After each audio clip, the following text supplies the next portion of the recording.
চিন্ময় কৃষ্ণ প্রভুকে নিঃশর্তে মুক্তি দিতে হবে।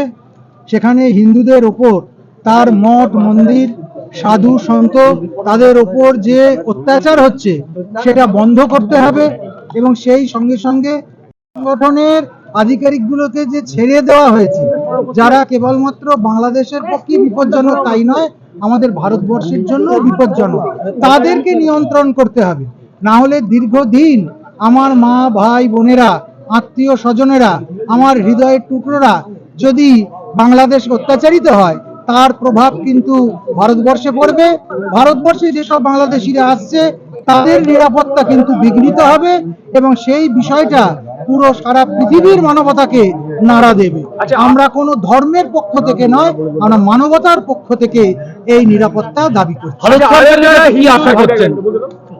আমরা তো এখানে এসেছি বাংলাদেশ সরকারের কাছে, তার পাশাপাশি ভারত সরকারের কাছে এটাই আমরা আশা করছি যে তারা আরো সুদৃঢ় পদক্ষেপ নেবে। যশস্বী প্রধানমন্ত্রী এবং তার দায়িত্বপ্রাপ্ত যে সরকারি আধিকারিকরা আছে তারা দ্রুত আরো চাপ বাড়িয়ে সেখানে হিন্দুদের জীবনকে সুরক্ষিত করবে।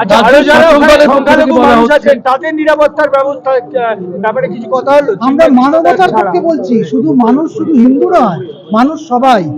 সেখানে যেসব মুসলমানরা মারা যাচ্ছে আমরা তাদের জন্য বলছি, সেখানকার ঈসাই মুসলমান জৈন খ্রিস্টান যারা যারা আছে তাদের সকলের মানুষ যেন না মরে। মানুষের জীবন অমূল্য, সেই অমূল্য জীবনকে রক্ষা করতে হবে। কোন সরকার তার খামখেয়ালির বশে মানুষকে নিয়ে খেলা করতে পারে। রাজ্যের শাসক দলের পক্ষ থেকে তাদের মুখপাত্র বলছেন এই মিছিলের সামনে কয়েকজন সন্ন্যাসী ছিল, এটা রাজনৈতিকভাবে বিজেপির ফায়দা তোলার কৌশল এবং সেই কারণেই বিজেপিকে ফায়দা দিতে আজকের যে মিছিল সন্ন্যাসীরা করতে গিয়েছিলেন তাই বিশৃঙ্খলা। না হলে জুতো মারো তালে তালে সন্ন্যাসীদের মিছিলে তো হতে পারে না, বলছেন শাসক দলের মুখপাত্র কুণাল ঘোষ। আমরা মানবতার পক্ষে কথা বলতে এসেছি। মানুষ যখন ধৈর্যের সীমার বাইরে চলে যায় তখন কিন্তু তাকে আর কন্ট্রোল করা যায় না। যেখানে আমরা দেখতে পাচ্ছি যে মায়েদের করুণ আর্তনাদ, যেখানে দেখতে পাচ্ছি সন্ন্যাসীকে নাটকীয় কায়দায় অপহরণ করে নিয়ে চলে যাওয়া হচ্ছে, তারপরেও যদি মুখপাত্র শাসক দলের মুখপাত্র এ জাতীয় কথা বলে সেটা তার একটা বিরাট আহাম্মকি ছাড়া আর কিছুই না। একদম হৃদয়হীন মানুষ হলে এরকম কথা বলতে পারে।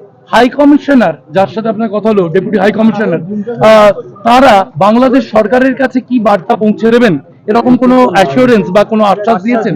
আমরা যে দাবিপত্র দিয়েছি, আমরা যে আবেদন করেছি সেটা তারা নিশ্চিতভাবে ঊর্ধ্বতন কর্তৃপক্ষের কাছে পৌঁছবে এবং যিনি সরকারের পক্ষ থেকে, বাংলাদেশ সরকারের পক্ষ থেকে এই দাবিপত্র নিয়েছেন, ডেপুটেশন নিয়েছেন, তিনি অত্যন্ত সহৃদয়তার সঙ্গে শুনেছেন, স্বীকার করেছেন এবং এটা মেনে নিয়েছেন যে মানুষের জীবন নিয়ে এই খেলা, হিন্দুর জীবন নিয়ে এই খেলা এটা চলতে দেওয়া যায়। রাজ্যের বিরোধী দলনেতা গতকালকে তার সঙ্গে 7 বিধায়ক অর্থাৎ মোট 8 বিধায়ক নিয়ে তারা এসেছিলেন এবং এখানে তারা তাদের দাবিপত্র দিয়েছেন। তিনি বলেছেন এভাবে চলতে থাকলে যদি সাড়া না পাই এখন পণ্যবাহী ট্রাক আটকাবো, সোমবার প্রয়োজনে কেন্দ্রের কাছে আবেদন করব, ভিসা বন্ধ করুন এবং এক্সপোর্ট ইম্পোর্ট পারমিট বন্ধ করুন। আপনারা এরকম কোনো আর্জি আপনারা ভাবছেন যেখানে বাংলাদেশ সরকারকে সংখ্যালঘুদের নিরাপত্তা দিতে বাধ্য করা যেতে পারে? সংখ্যালঘুকে নিরাপত্তা দিতেই হবে, হিন্দুকে নিরাপদ করতেই হবে, কেননা বাংলাদেশ শুধু মুসলমানের নয়, বাংলাদেশ হিন্দুর, বাংলাদেশ সেখানকার থাকা সংখ্যালঘু খ্রিস্টানের, সংখ্যালঘু বৌদ্ধের, সংখ্যালঘু জৈনের। অর্থাৎ মানুষের বিরুদ্ধে যারা কথা বলছে, মানুষকে যারা হেনস্থা করছে, আমরা তাদের বিরুদ্ধে দাঁড়াবো। আপনাদের কোন সদস্য আজকে আহত বা গ্রেফতার? নির্মম হাস্যকর একটা ব্যাপার যে ইসকন সারা পৃথিবী জুড়ে আন্তর্জাতিক স্তরে মানবতার পক্ষে কথা বলে, ধর্ম প্রচার করে, অহিংস কথা বলে, তারা নিরামিষ ভক্ষণ করে, তাদের বিরুদ্ধে এ জাতীয় কথা এটা মেনে নেওয়া যায় না এবং আমরা নিশ্চিত যে সারা পৃথিবীর মানুষ আমাদের পক্ষেই কিন্তু কথা বলবে। ইসকন কোনো জঙ্গি সংগঠন নয় যে ইসকনকে সেখানে ব্যান্ড করে দেওয়া এত সহজ। আপনাদের কোন সদস্য বা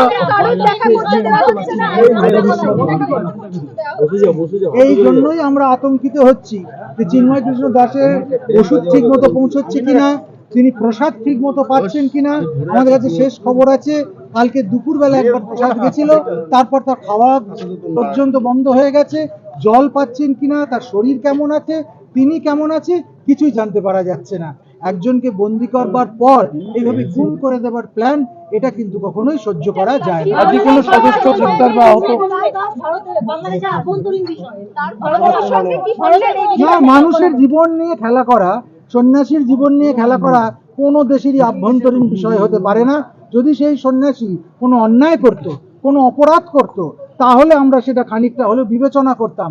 কিন্তু তিনি যা করছেন সেটা হচ্ছে সেখানকার নিপীড়িত হিন্দুদেরকে এক করেছেন। সেখানে হিন্দু নিপীড়ন যে কি, সেটা কিন্তু আজকাল নতুন করে বলবার নেই। দশকের পর দশক ধরে সেটা চলছে। আসলে ইউনিশ সরকার ভয় পেয়েছে এবং ভয় পাওয়ার জন্যই বিনাশকালে তার বুদ্ধি নাশ হয়েছে। আপনাদের কেউ আজকে গ্রেপ্তার বা আহত হয়েছেন? এক পুলিশ কর্মী আহত বলা হচ্ছে কলকাতা পুলিশের তরফে, আমরা ছবিও দেখেছি, তার মাথায় আঘাত পেয়েছেন তিনি। অনেককে এখানে ধরা হয়েছে, প্রায় 6 জন অ্যারেস্ট হয়েছে এবং আমি নিজেও প্রবল ধস্তাধস্তির মধ্যে পড়েছি। অসুস্থ বলা সত্ত্বেও দীর্ঘক্ষণ আমাকে সেখানে আটকে রাখা হয়েছিল। তারপর অবশ্য আসবার আমরা সুযোগ পেয়েছি এবং আমাদের দাবি আমরা তাদের মুক্তির জন্য আপনারা কি ব্যবস্থা নেবেন? একটা বিষয়, একটা অদ্ভুত ইমিডিয়েট তাদেরকে ছাড়তে হবে। আমরা তো কোনো সশস্ত্র আন্দোলন করতে আসিনি, আমরা তো কাউকে আঘাত করতে আসিনি। আমরা হিন্দুদের পাশে দাঁড়াতে এসেছি, তাদের অন্তরের দুঃখের বেদনার কথা যেটা সত্য সেটা বলতে এসেছি। সেখানে আমাদের এত ভয় কেন?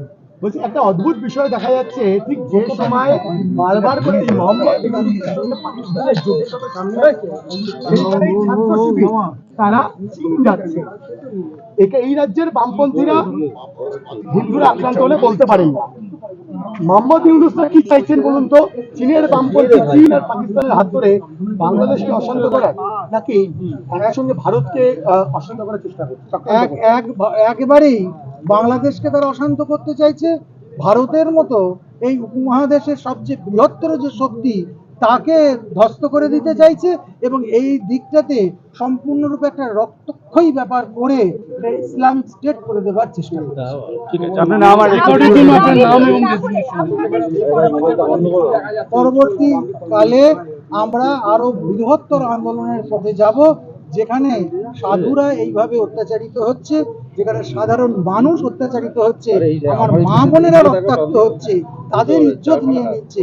সেখানে আমরা সাধু বলে চুরি পরে বসে থাকবো না। হিন্দু জাগরণের আজকের যে আন্দোলন, আগামীতে আপনাদের যারা আরো অন্যান্য যে সংগঠন রয়েছে হিন্দুত্ববাদী সংগঠন, তাদের একত্রিত করে কোনো আন্দোলনের দিকে আপনারা যেতে চাইছেন? যদি আজকের এই আন্দোলনে কোনো ফল না হয়, যদি তারা সজাগ না হয়, তাহলে এর থেকেও আরো তীব্রতর আন্দোলন কলকাতা দেখবে। শুধু কলকাতা নয়, ভারতবর্ষের দিকে দিকে হবে। রাষ্ট্রপতির কাছে কোনো ডেলিগেশন যাচ্ছে আপনাদের?